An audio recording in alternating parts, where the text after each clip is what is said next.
For centuries, people walked across this land without knowing what was beneath their feet.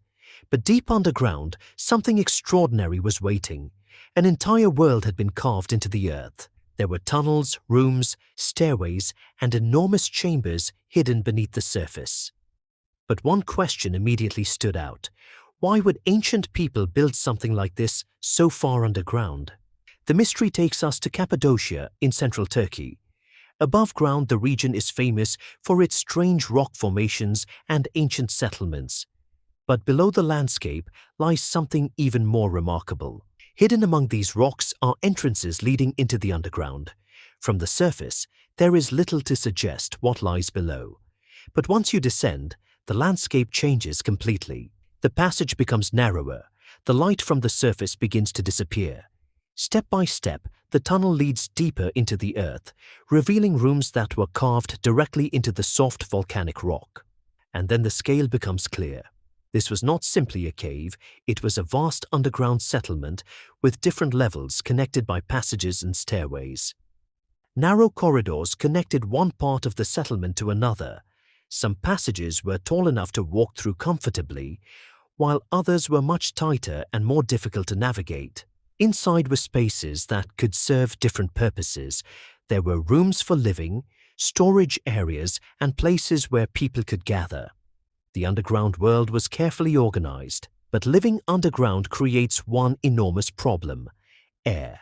Deep below the surface, people would need a way to breathe, and the builders created ventilation shafts that helped move air through the settlement. Then researchers found another remarkable feature. Huge circular stone doors could be used to block certain passages. Once positioned inside a tunnel, these stones could make access extremely difficult. These doors raise an important question: what were people protecting themselves from?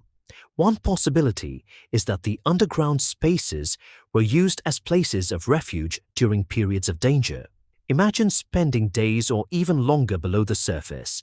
Families would need food, water, storage, and places to rest. The underground settlement had many of the spaces needed to support life. Storage was especially important. Food and supplies could be kept inside specially carved areas, allowing people to remain underground when necessary without constantly returning to the surface. Some areas were also designed for animals.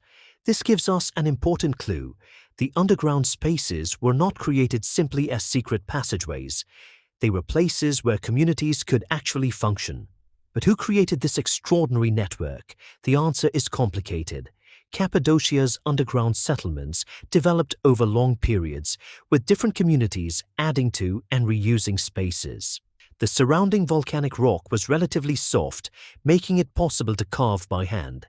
But creating passages, rooms, and ventilation systems still required enormous effort and planning. The modern world eventually rediscovered what had been hidden below. In the 1960s, a resident of Derinkuyu reportedly discovered a hidden room behind a wall while working on his home. That opening led to another passage, and then another. What looked like a hidden room turned out to be connected to a much larger underground network. Archaeologists began studying the underground spaces more closely. As they mapped the passages and examined the rooms, the complexity of the settlement became increasingly clear. Yet the underground city still does not give up all its secrets. Researchers continue to ask how different areas were used, how communities organized themselves, and why certain spaces were built the way they were. What we do know is remarkable. Beneath the surface was a carefully designed environment, shaped by generations of people who understood their surroundings and knew how to use the rock beneath their feet. But there are still unanswered questions. How many stories were lived out in these tunnels? How many secrets disappeared with the people who once called this hidden world home? Perhaps that's what makes Derinkuyu so fascinating. It isn't simply an ancient structure. It is evidence of how far people could go to adapt, survive, and create a world in a place most of us would never think to look. Today, visitors can explore only part of this extraordinary underground world. And somewhere beneath the ancient landscape of Cappadocia, more questions may still be waiting. This is another hidden story from our world.